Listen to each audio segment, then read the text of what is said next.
Hello friends, punching needle வச்சு ஒரு அழகான டீ கோஸ்டர் தான் நம்ம செய்ய போகிறோம். அதுக்கு நான் உள்ளன் த்ரெட்டை தான் எடுத்து பஞ்சிங் நீடிலில் வச்சு இதை மாதிரி ஒர்க் பண்ணுற ஒரு சர்க்கிள் மாதிரி தான். சிம்பிளான டிசைன் தான். 3 சர்க்கிள் போட்டு அதில் 3 கலர் யூஸ் பண்ணி இதில் செய்கிறேன். நமக்கு பிடிச்ச மாதிரி எந்த கலர்னாலும் யூஸ் பண்ணிக்கலாம். நம்ம வந்து பொம்மை மாதிரிலாம் கூட செஞ்சுக்கலாம். இது வந்து பிகினர்ஸ் கூட ஈஸியாக செஞ்சுக்கலாம். சின்ன 3 சர்க்கிள் மாதிரி போட்டு அதில் தான் கலர் கலராக த்ரெட்டு வச்சு இது மாதிரி யூஸ் பண்ணுறேன். இது எப்படி பஞ்சிங் நீடில் யூஸ் பண்ணி த்ரெட்டெல்லாம் எப்படி யூஸ் பண்ணுறதுன்றது தனியாக வீடியோஸ்லாம் நிறையா போட்டிருக்கேன்.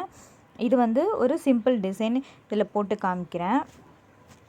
ஃபஸ்ட்டு பிளாக் கலர் த்ரெட்டு தான் எடுத்திருக்கேன். நம்ம வந்து 3 லைன் போட்டிருக்கோம் பாருங்கள். அது 3லேயும் நம்ம ஒரு சர்க்கிள் கம்ப்ளீட் பண்ணணும். இப்போ 1 கம்ப்ளீட் பண்ணிட்டேன். 2வதுல வந்து பிங்க் கலரு, டார்க் பிங்க்கு. 3வது இதில் வந்து ஒயிட் கலர் போட்டிருக்கேன். இப்போ ஃபுல்லாக ஃபினிஷிங் பண்ணியாச்சு பாருங்கள். ஃபினிஷிங் பண்ணிவிட்டு இது எப்படி கம்ப்ளீட் பண்ணுறது தான் நம்ம பார்ப்போம். பின்னாடி நம்ம வந்து ஊசி வச்சு நம்ம ஒர்க் பண்ண பாருங்கள். அந்த பிளேஸில் வந்து இது மாதிரி ஃபுல்லாக கம் அப்ளை பண்ணணும். அப்ளை பண்ணிவிட்டு சுற்றி 1 இன்ச்சுக்கு கிளாத் இருக்கிற மாதிரி விட்டுட்டு கட் பண்ணிவிட்டு அந்த கிளாத்தையும் நம்ம சின்ன சின்ன பீஸாக இதை மாதிரி கட் பண்ணணும்.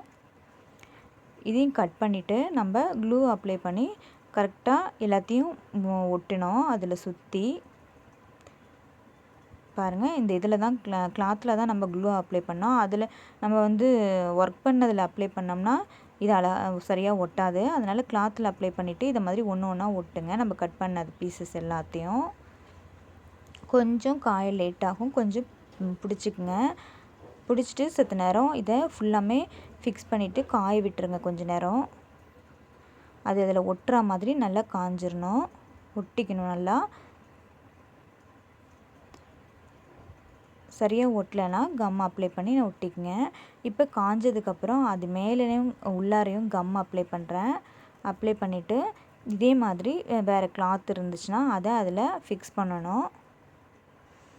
இப்போ நான் இதில் ஒர்க் பண்ணதுலேயே மீதி இருக்கிற கிளாத்தை தான் இதில் ஃபிக்ஸ் பண்ணுறேன். இந்த கார்னரில் இருக்கிற கிளாத்தை இதே மாதிரி ஃபிக்ஸ் பண்ணி நல்லா ப்ரெஷ் பண்ணி விட்டுட்டு இதை நம்ம கட் பண்ணி எடுத்துக்கணும். நம்ம ஒட்டின சைஸுக்கு இருக்கிற மாதிரி பார்த்துட்டு எக்ஸஸாக இருக்கிற கிளாத்தெல்லாம் இந்த மாதிரி நம்ம கட் பண்ணி எடுத்துடணும்.